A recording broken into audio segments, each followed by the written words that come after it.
What up? Wade here. Welcome back to the Wade Alter Show. So, got another interview for you today. This time it's with Chris Reynolds, and he has the Business Method podcast, a very successful podcast. It's been growing really fast. And so I really wanted to dive in, being a podcaster myself, to understanding what are the nuts and bolts, what's working today to really scale a podcast, starting with zero brand and kind of growing that. And he's done a great job.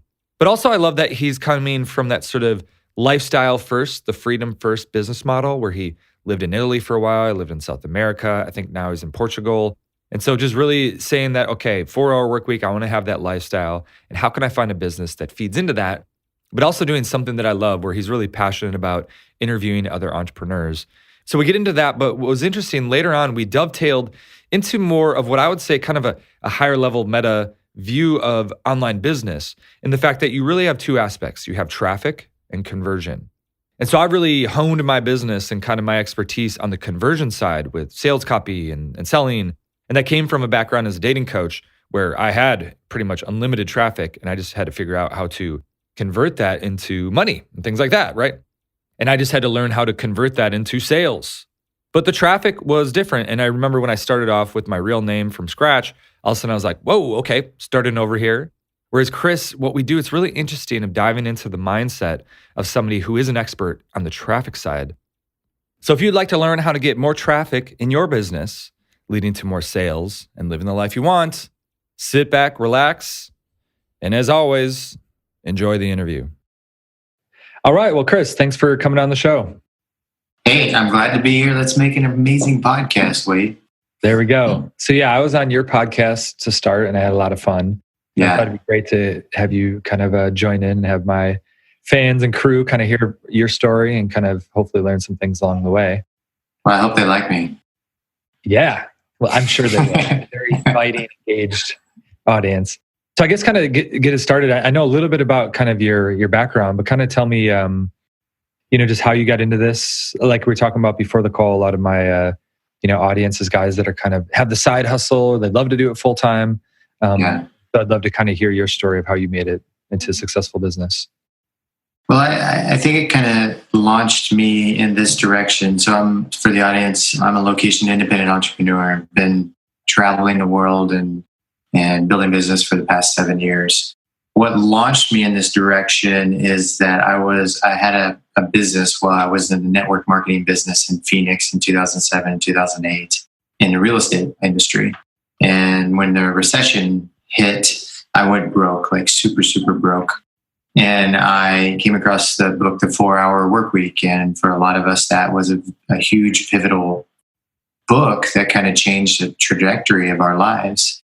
And I engulfed myself into that book, Wade. Like I read it 4 times. I listened to the audio 10 times. I highlighted it. I used it as a to-do, like a study guide.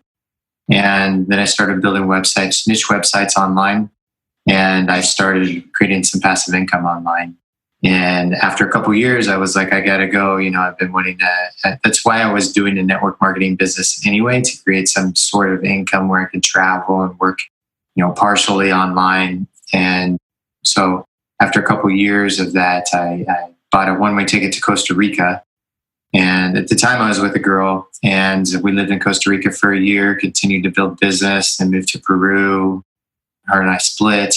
And then I continued to travel the world and build business over the next 7 years, getting involved in a handful of businesses and now kind of doing what has led me to the business method to what we're doing today. Mm-hmm. Nice. Yeah, I already got some questions for you, but I guess kind of to give the full picture, what does kind of your life look like today from like a business perspective? Because I know you have the podcast. What is sort of your, revenue streams and things like that you do? So we do live events for entrepreneurs in different cities around the world. We do online events for entrepreneurs focused on productivity events. I do one-on-one coaching for entrepreneurs. And then I have a side partnership with a professional rodeo entertainer in the US. And so we build, I'm in charge of all the online stuff for his business. So I built his profile out and then I set up his Shopify store and take care of like the brand and the merchandising for that business and the email marketing for that business. So those are my gigs today. Cool. Nice. I guess, yeah, the first question I had for you, because we were talking kind of beforehand, us in our late 30s here, I feel like I'm an old wizened man. You're at 38. And so it was Yeah. interesting for me when I kind of left the whole dating industry and kind of started over from scratch. I remember I was talking with, he became a friend, and he was like, I made my first million at 24. He's like, I see what you're doing here. And he's like, I could never do that. And he was saying how when he was 24, if he failed, he's like, I'll just go crash on my mom's couch in the Right. basement somewhere and kind of do that fine. He's like, you're in your early 30s, like I said a few years ago. And he's like, man, it's like all your friends are successful and things like that. He's like, it'd be really tough to do that. So I'd be interested for you, because it sounds like you started at 30, 31 or so as well, kind of 7 years ago. Yeah. What was that like doing it then? And what sort of unique things did you kind of fall into? Yeah, that's a great question. So two things that I have that I don't know if everybody else has, but I have a very youthful spirit. So even at 31, 32, 33, when people thought I should be buying a house and having a great, saved 401k and a good sustainable job, I still felt like I was 25. And I'm like, no way, dude. I'm packing up. I have $3,000 in the bank account and I'm going to Costa Rica. Like I'm on it. The other thing too is I just knew that whenever I picked up the 4-hour work week, I just knew that this was going to be my life. I knew inside, and maybe it was from traveling around the States and trying businesses in my 20s, that I was going to be an entrepreneur. And I wasn't ever really willing to settle. I think the biggest fear that I have, Wade, is like the fear of a half-lived life. To end up in that, in our deathbed, thinking back and looking over our lives, saying I would have and I should have and I could have. And for me, the money never mattered. What mattered was the experience. And because I focused on the experience and having a good time with people and doing really cool things, that kind of just pushed me in that direction. And that's kind of been my compass over the past, really my life, but even more so when I've been abroad and people think I should be doing something else with my life. So I just kind of follow that and it guides me in the right direction. Nice. Yeah, it's interesting. I've noticed this recently for whatever reason, as I guess some of my friends that I knew before kind of the entrepreneurial adventures I've had, and they're running into issues, whether it's like either they're transitioning into different jobs or all of a sudden like there's a wedding and there's been a lot of weddings. And they're like, oh, I only have so much vacation. Yeah. And I was talking with myself. I'm like, my grandpa's getting older. I was like, you know what? I might just go spend a week or two with him up in the woods in northern Michigan and things like that. Because, he's not going to be around for forever. Or like I did the Canada trip a couple of weeks ago. Yeah. And it's like, it's been for me now probably 12 or 13 years. I've never had a real job, I guess, since like high school working at a gas station or something like that. So I think I don't know if this is like this for you, but it's like, I almost forget the whole decision I made at the start, which was really putting the lifestyle first or putting the freedom first. Yeah. And so I come from, I think I said on your podcast, for me, I just got lucky in that like I got thrown into this whole dating coach thing where they're like, you're going to be on the road. And it was almost too much, but it made me sort of have that taste of living the life that everyone wants before I was supposed to have it, I guess, I'm like, okay, it needs to be there. If I build a business, this has to be the route. And for me, that came, I think, number one, it has to be online, of course, because you can't have a physical office. But I think the other thing too, of even like delivering information or having certain services where you're not too tied to a location or something like that, And I think that's a big thing with your audience too, right? Yeah, absolutely. And one thing I appreciate, like your business model and my business model are similar in many ways, but they're very lean businesses. There's not a lot of overhead. There's not a lot of even staff that are taking care of things. And I saw other business models where there were a lot of that. But yes, you're absolutely right. Like it all started with the dream of the lifestyle. That was the focus. And I think when people get a clear vision on that, like what they really, really want, and they're solid on that, it kind of guides them and directs them, I guess. And, I've talked to many entrepreneurs that started out with just that I just want to do this. I want to be free. I want to provide some services and help people along the way. And then after a few years, it's really cool. They start out as $1,000 a month nomad, with a computer, or $1,000 a month entrepreneur. You actually even living in a city like California, and they build it up over years and years and years and just keep going at it. And they create a solid, amazing, really good business. It's interesting because I would say I had that sort of mindset at the start where I'm like, okay, here's the lifestyle. I think the 4-hour work week is, he's like, pick the lifestyle and then just figure out an income stream to make that lifestyle happen, kind of, Mm-hmm. What I've noticed with some people, they see what I've done and they're like, okay, I want you to help me get there as well. And I'm like, okay, what's your vision? And they're like, you know what, I'm up in the foothills, or I'm in the Palisades in LA, and I'm looking over the ocean, and I have this beautiful wife and I have this beautiful house. It's like I got all this money in my bank account, and they have like the vision. But the thing is there's no sort of business attached to that or anything like that. And so, although I do believe that you have to put the lifestyle first, I feel like there's sort of this disconnect sometimes people have where they're just so focused on themselves and kind of the life that I think it never really gives you a track to get started, I guess, either.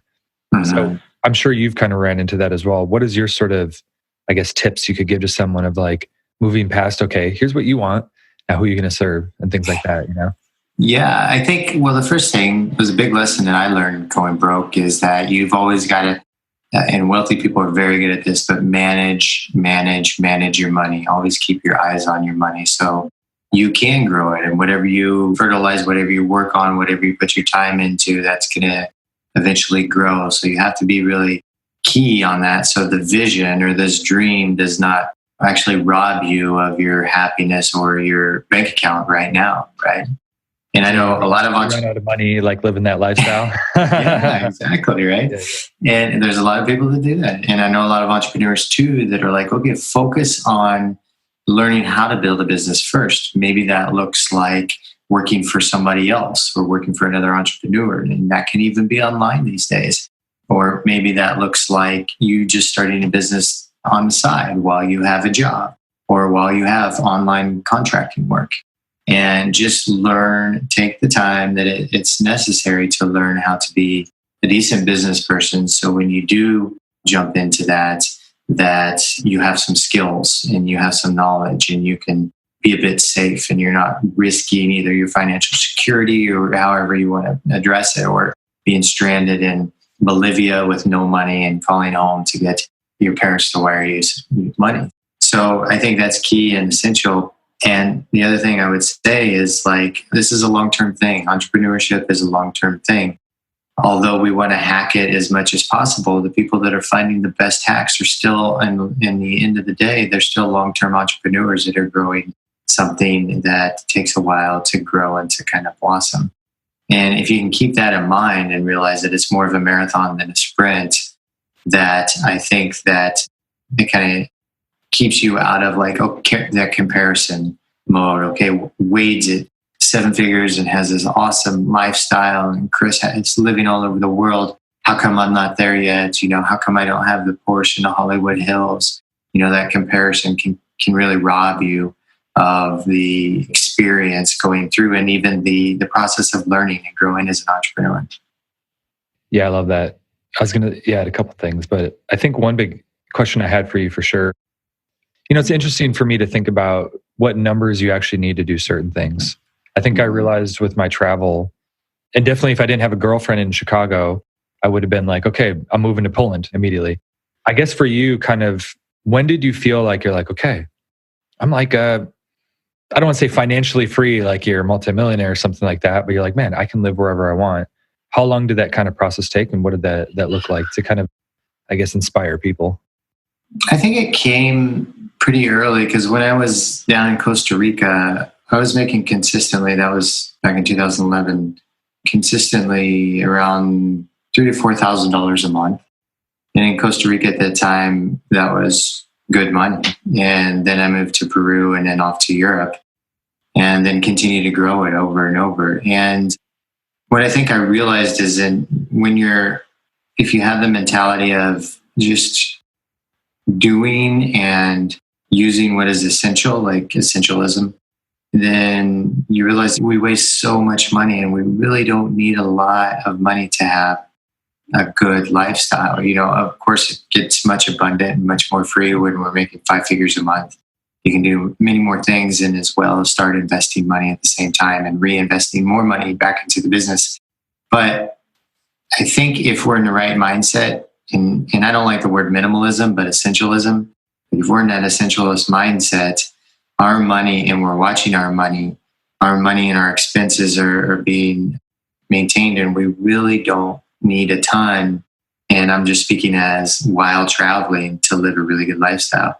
I go to Thailand every single year, and I swear I live really well on less than $2,000 a month. And we have a very nice apartment and eat out almost every single night. And that's just extra, whatever's left over, money that we can reinvest into the business. So it came pretty early for me, just because I readapt, maybe also because I think my parents are frugal with their money. So I learned that from them. And so I realized like I have to watch my money because I've been broke before. And I have to realize that if I'm spending in the right direction, I'm still going to have more than enough money, even if I'm not making a ton of money while traveling the world. Yeah, I definitely think for myself, it's funny how the things we lack the most growing up, you can become an expert in it, I guess.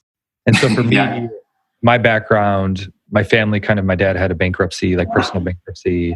I think for him, if he heard this ever, I think he'd agree with me, but he was like the youngest child of parents that were pretty wealthy. So then he just had no sort of, spending responsibility or discipline. Mm-hmm. And so he threw it off onto the kids of us just being like, always living a year ahead.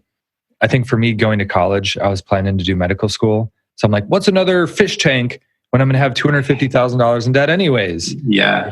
So because I just was like, oh, it's all monopoly money anyways.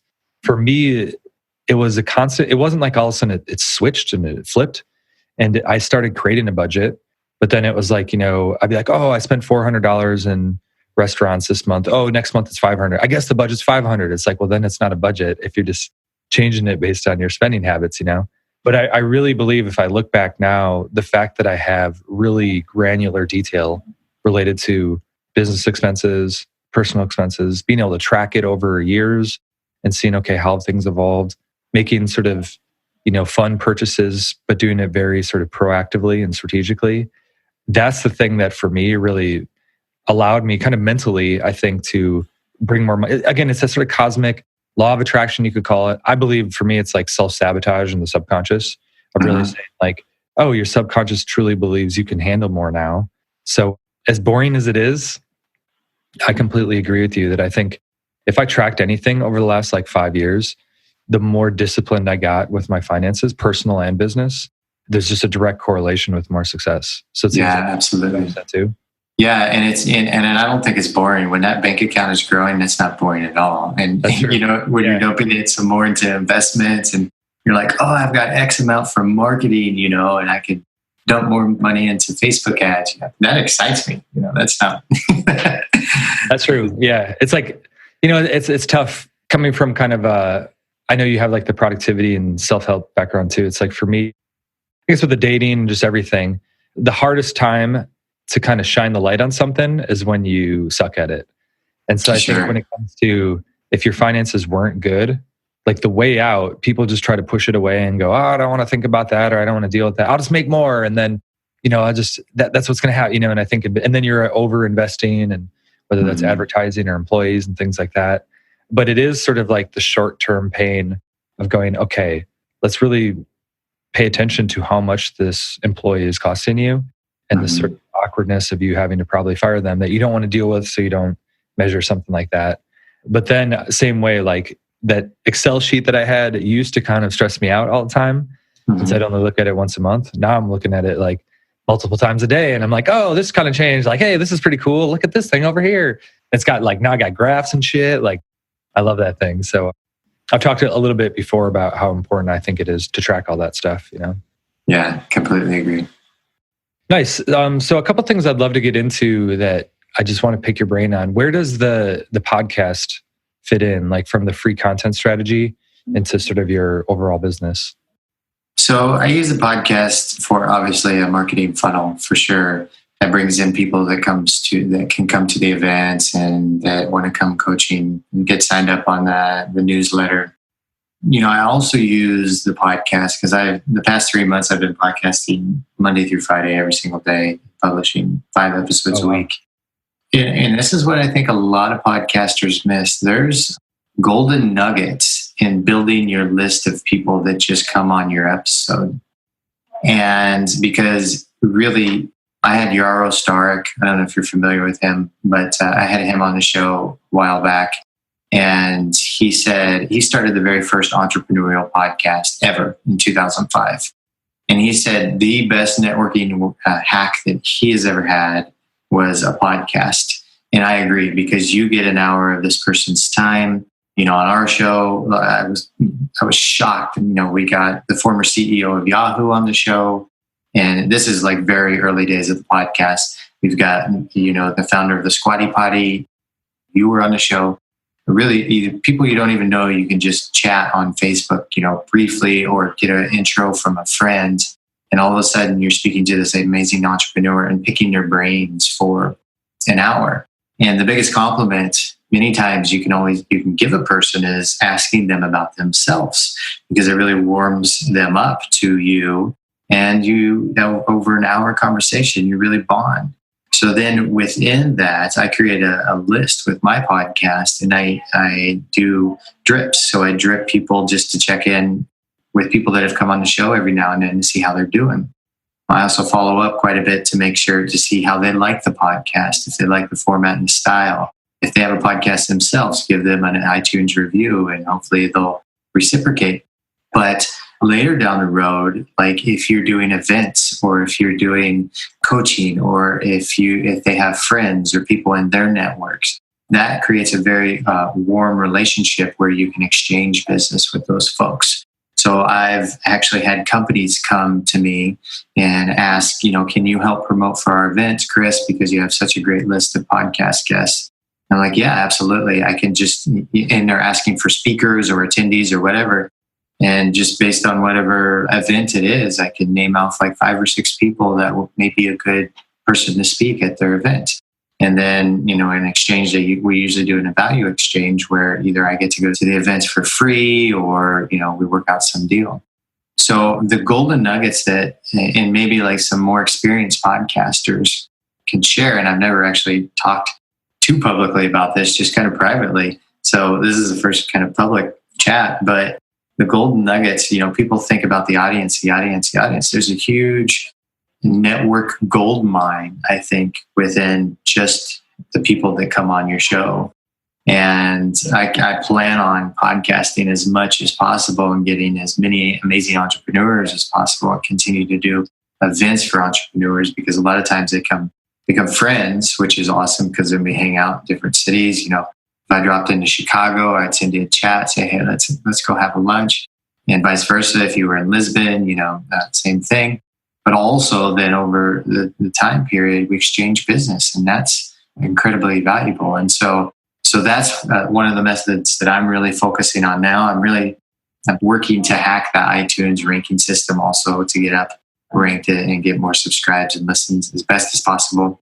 And that's a hustle in itself. But both of those are to continue to grow the networks of the business method, and then funnel people into the services and the events. I love that. Nice. I'm getting the insider tips here. Yeah, on that, I'm interested, because it's like, for me, having kind of the brand already, and then just funneling people through, whether it's my email, YouTube, Instagram is probably my biggest one, stuff like that. And kind of now trying to push via like, okay, Insta story, announcement of the podcast, and really kind of cranking up downloads that way. What are some ways that you found that work best to get more downloads and subscribers and things like that? So here's a tip that I recently learned from a guy named Trevor Chapman. I don't know. Have you ever heard of Trevor? Mm-hmm. He runs a Trevor Chapman show, and he got 1 million downloads in 60 days. And one thing that I think is essential for anybody that's podcasting out there is to partner with the people that come on the show. So when you came on the show, I had a handful of requirements to come on the show, share with the email list, promote on social media, but also at certain times. And those times are kind of to coincide with the waking times of the English-speaking markets around the world. But one of the biggest boost in subscribers and listens is just asking the guests to share with their email list, because there's so many great email lists out there. And why not? Because the guest is sharing their story, they can share their message. And I can see that. I can see almost to the day in our rankings when somebody shares with their email list. I'm like, oh yeah, that person shared, and there's a little boost there. And it's another amazing, really great exchange of networks, because you have listeners that would love my show. I'm sure I have listeners that would love your show. And any entrepreneur that comes onto any podcast, that's a great exchange to have.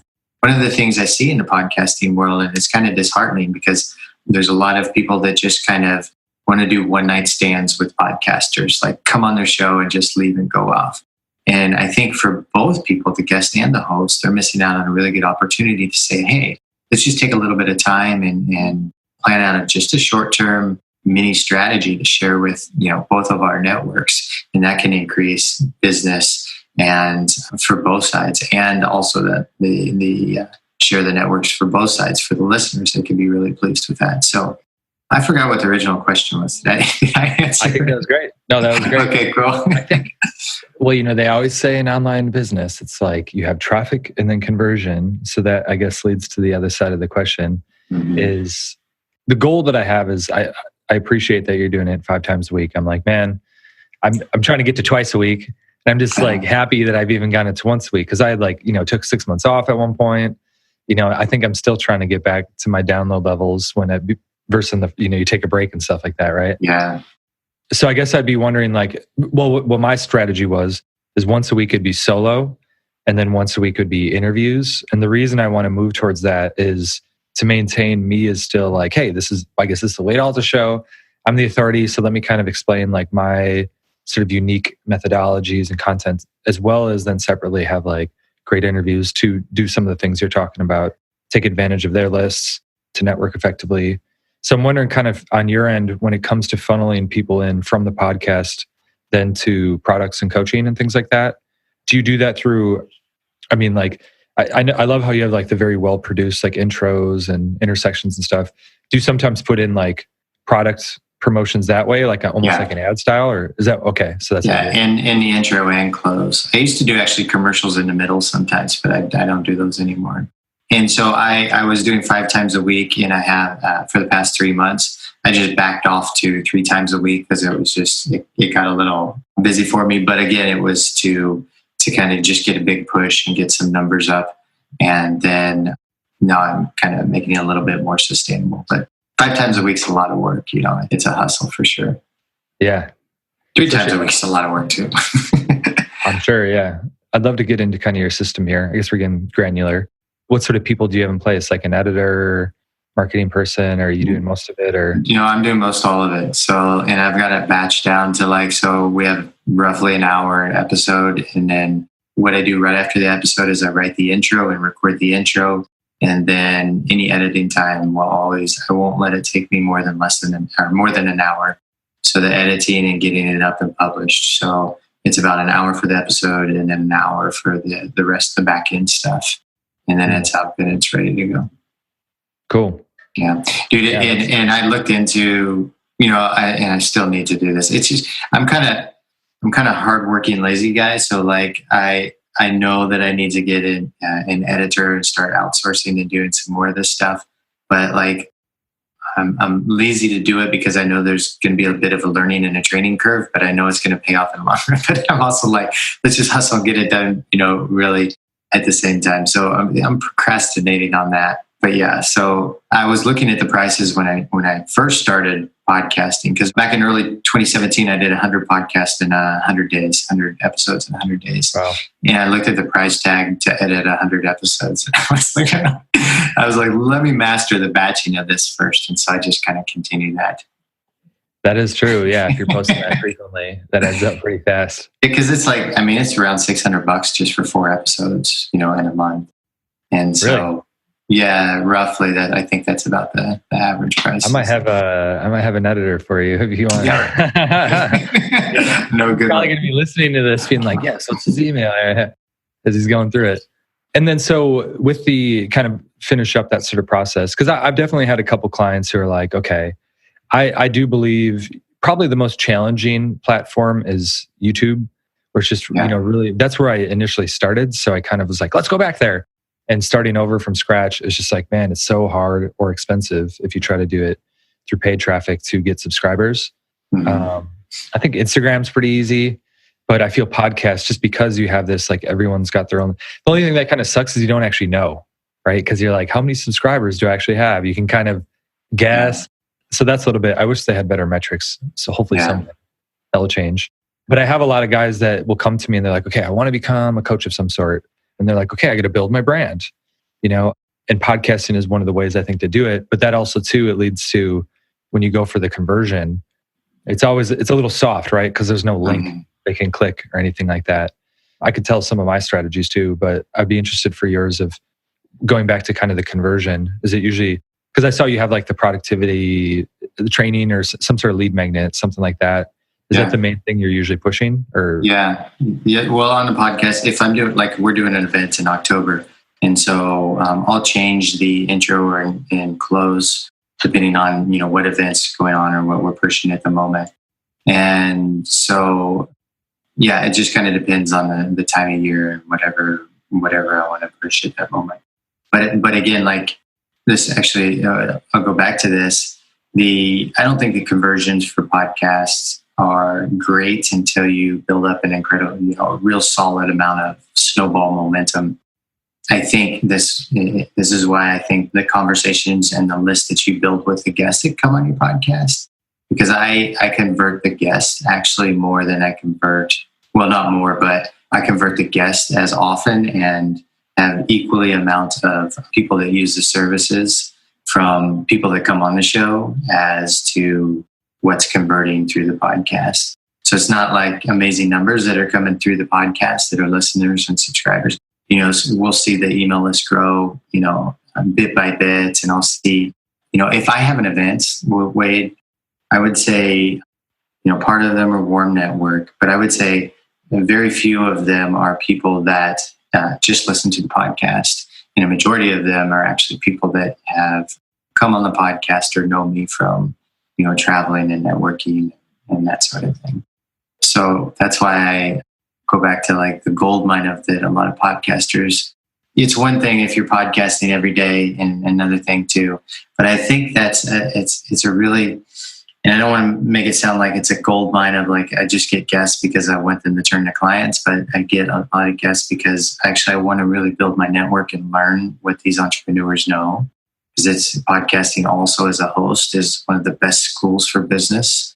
But also I just really want to be their friends. I want to hang out with these amazing people, and and I don't care if they convert or not.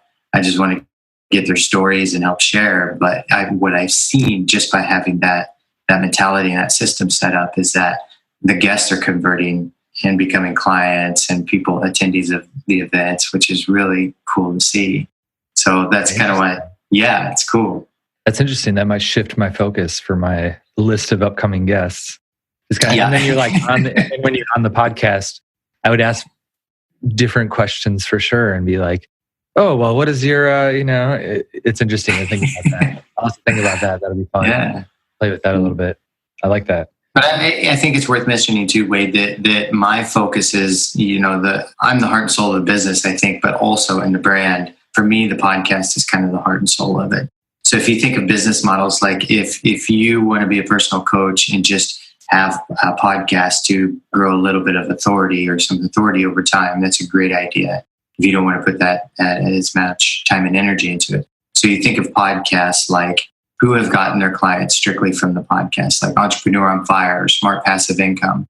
These guys have built the podcast as the heart and soul of the business. And these are the business model that I use too. It's like the podcast is the heart and soul, have tons and tons and tons of free content from the podcast. Grow your email list from people that are listening and subscribing, but also grow the email list of people that are coming on the show.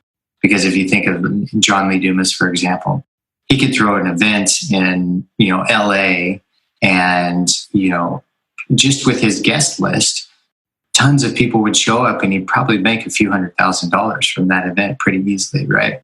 And so that's kind of the key things that I'm looking at, because 5 years down the road, I want Wade Alters to hang out on the island with me in Croatia with a bunch of other 7-figure entrepreneurs, for an event that's just going to blow their mind with all these amazing workshops and ideas. And so that's kind of the idea and the model, or just kind of what I've seen happen organically from podcasting, so much. I love it. It's interesting. I have a couple friends that have really large YouTube channels. And if I, of course, at the end of the day, they'd be like, I'm an entrepreneur. But if I really kind of needle in and go, okay, what are you thinking about most of the time? Like, what are you doing? And like, if you had a 40-hour work week, how much time are you focused on YouTube stuff? And they're like, 35 of those 40 hours are on YouTube stuff. And so I would say, looking at that, they identified themselves as a YouTuber versus like a coach or something like that, right? Yeah. And it sounds like for yourself, I feel like if I pushed you hard enough, you'd be like, no, I'm an entrepreneur. But on one hand, I would say you more like you're a podcaster more than anything, right? Yeah, that's my answer when people ask me what I do now. I just say, oh, cool. I thought you'd be like, no, I'm an entrepreneur. I'm like, okay, cool. So that like fits into what I'm thinking. Because what's interesting, I feel like there's a lot of people that crack the code when it comes to traffic. And there's other people that crack the code when it comes to conversion. For me, for my background, previously working for like this huge dating company, the biggest in the industry, I didn't have to even think about traffic. And so my whole energy was all spent on how do I convert this? How do I create high ticket stuff? How do I, get better at sales copy? Because I already had the traffic. And then all of a sudden when I started over from scratch, I was like, oh, interesting. How do I get the traffic? Like I can do the 6-figure product launch, but when only 200 people see the sales letter, it doesn't matter how well it converts or something like that, Mm-hmm. And it's interesting how I feel that the people that really mastered the traffic side, I think the problem that a lot of people that have, if they don't do well there, is they just don't pick something. Yeah. They're doing all of it. They're doing Instagram, and then they're doing a podcast, and then they're doing YouTube. Then they're on Facebook too, and maybe doing some Facebook ads. But it's like you need to pick one and master one and really be like, that is your bread and butter, and then start adding other stuff. Does that seem your experience too? Absolutely. Yeah, 100%. One of the strategies we used was like Facebook for 1 year, and then we went to Instagram for 1 year, and then going to YouTube for 1 year to continue to slowly build that up. But yeah, 100%, man. You have to do that. And then eventually, like, it expands. You can build your team and you can span in different platforms for sure. Nice. Cool. That's some good stuff there. I think we should hit some rapid fire questions. How does that sound to you? Let's do it, man. Cool. So I'd say question I always like asking, I guess book number 1 would be The 4-Hour Workweek. But what would be another, 2 books that you either suggest a lot or you think that really impacted you, either life or on the business front? I'm pretty kind of cliche with it. Like 4-Hour Workweek's number 1, but also Think and Grow Rich. I mean, I've had a lot of insight from that. Rich Dad, Poor Dad. Like that was one of these are lives that actually, books that changed the trajectory of my life. All right, nice. So you got I guess we'll just go with straight productivity here, since that's one of your big areas. What's your number 1 productivity hack? So right now, my number 1 productivity hack is recognizing when I'm starting to feel stressed while working at the computer. So know what's happening inside of our bodies is some cortisol is being released in our bodies, which can be very damaging, especially over the long term. And so recognizing when that happens and immediately getting up and getting away from the computer as soon as possible to do some type of activity that will release healthy neurochemicals into my body.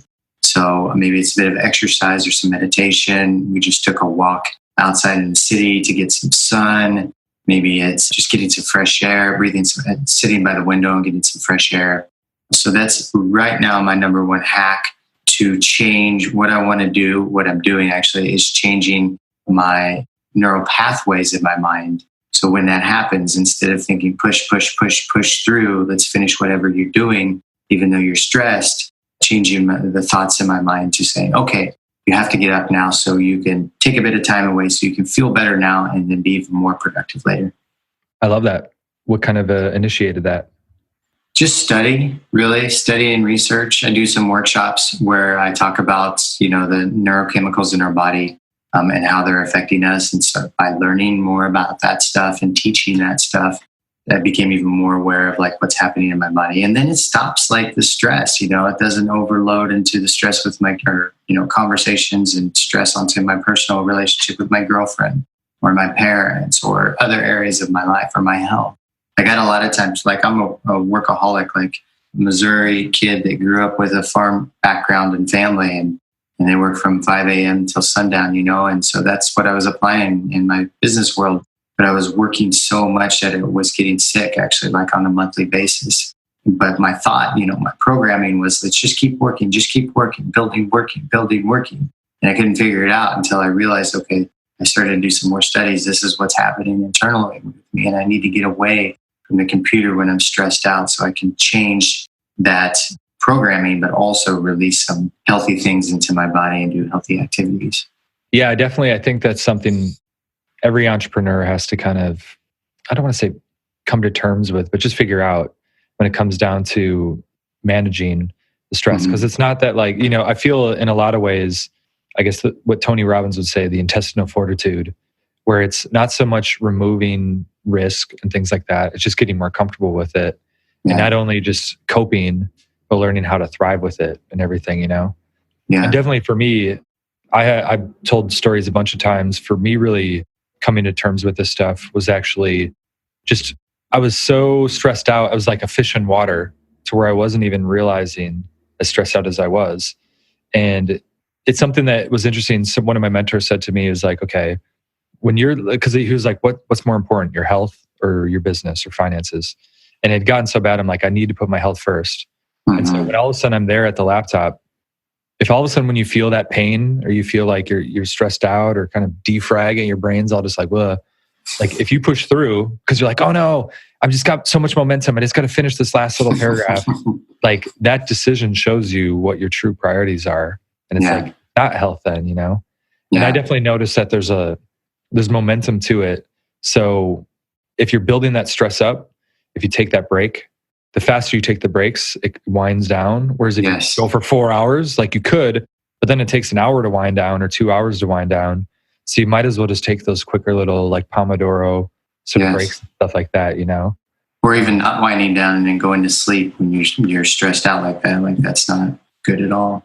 Yeah, kind of not setting the mind right or having good sleep for sure. Mm-hmm. Yeah, like I said, it was, even today, like it's funny because for me, doing a lot of sort of NLP background stuff, one thing that I realized with this sort of like breaking the patterns, right? Pattern interrupt. And so the stress response was just another pattern. Mm-hmm. And one of my great breakers was taking a shower. Because all of a sudden, I guess you're changing your physiology, you got the temperature change. Showers are my favorite thing in the world. But what happened was I started anchoring the shower to the stress. So all of a sudden when I got in the shower, I just got stressed in the shower.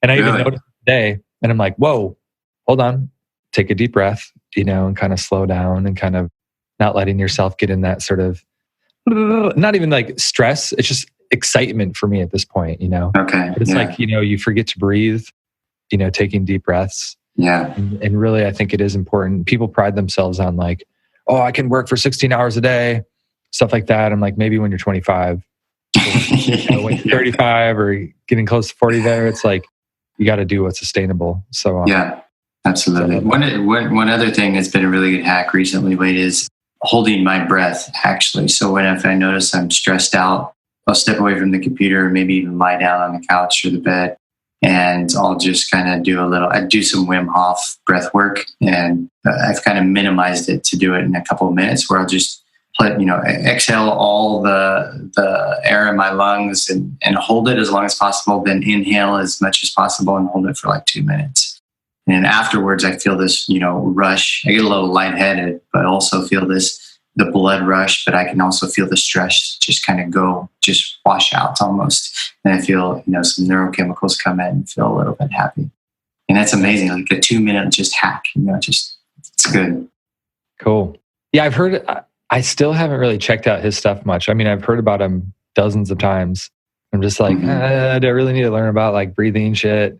But so you suggest it's worth getting into. And check. I had never done any breathing stuff. I mean, I meditate regularly, but never in breathing work. And I watched his Vice documentary, which I recommend for anybody. It's like 40 minutes, really amazing.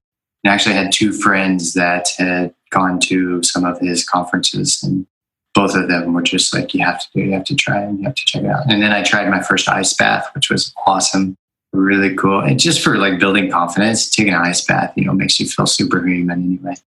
And yeah, but it's great stuff. And the people that went to his workshops are entrepreneurs that I really respect.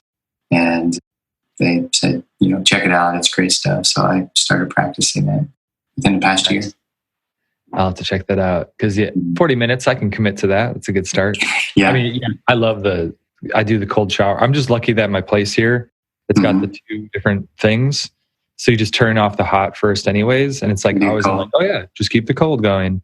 And so it's like, I think part of it is just like creating an anchor to remember to do it. But I definitely like within a few days, I notice having tangibly more energy and kind of like even sex drive and stuff like that. So I'm like, okay, let's keep this one going. After my girlfriend and I do ice baths, and the sex drive goes through the roof. Really? Yeah. For her too, huh? Have her do it. Yeah. Nice. Good to know. I'll get my girl doing that. Nice. So I got, two more questions. One, what's the best advice you've ever gotten from a mentor? I think probably the best advice is that play the long-term strategy in business, because the long-term strategy helps you. It helps with stress, really. The focus is a long-term goal. Like, this is a marathon. It's not a race. It's not a sprint. And for me personally, like, I just want to hurry up and get things done, really quickly a lot of times.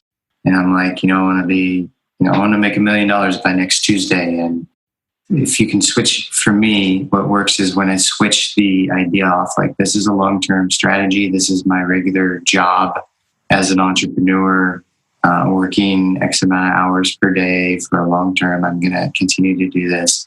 Then it makes it easier to, if I don't get any tasks done, to close the laptop or close the planner and say, okay, tonight I'm just going to rest. I'm going to go do something fun. I'm going to hang out with friends, instead of thinking in the back of my mind, I need to do this, I need to do this, I need to do this. So I think that's probably one of the best things that anybody's ever taught me. Well, that kind of relates to the last question I had for you is, if you were just starting off and you're in your mid-20s, what advice would you give to that person? My guess is to be, play the long game, right? Yeah. Yeah, which I totally agree with. So, and then fail forward faster, man. Like, that's huge. Fail forward faster. Yeah, I completely agree. It's just like, I feel people that just take themselves too seriously and they're so afraid to fail. I mean, I always try to pick up examples too, but it's the same thing with women, right? It's like, you got to get rejected a few times. It's not a big deal. Your friends aren't going to laugh at you, or even if they do, who cares? If at the end of the day, you get like an amazing woman into your life, Yeah. It's the same thing in business. Like, there is no fail strategy. Like, you have to iterate and get the feedback and figure out how to be successful. Yeah, the most successful people have just failed more than the other people. And that's it. What's yours, Wade? Oh, what would I say? Yeah. Dang it. I had one. I'm trying to think of what it is. I mean, for me, what I'd say is like, it's been cool from like the dating background and seeing so many guys in that industry for whatever reason. I think what it is they're 2021. So they're freshly like going to bars and stuff. Mm-hmm. They're like, oh my God, I got to figure out what to do. So you get all these like young dudes coming in, and then all of a sudden they find out about self-help, because you really have to develop yourself to be successful with women. And then also you're like, when you have that sort of personal responsibility, I think pretty quickly that leads to, I need to be an entrepreneur.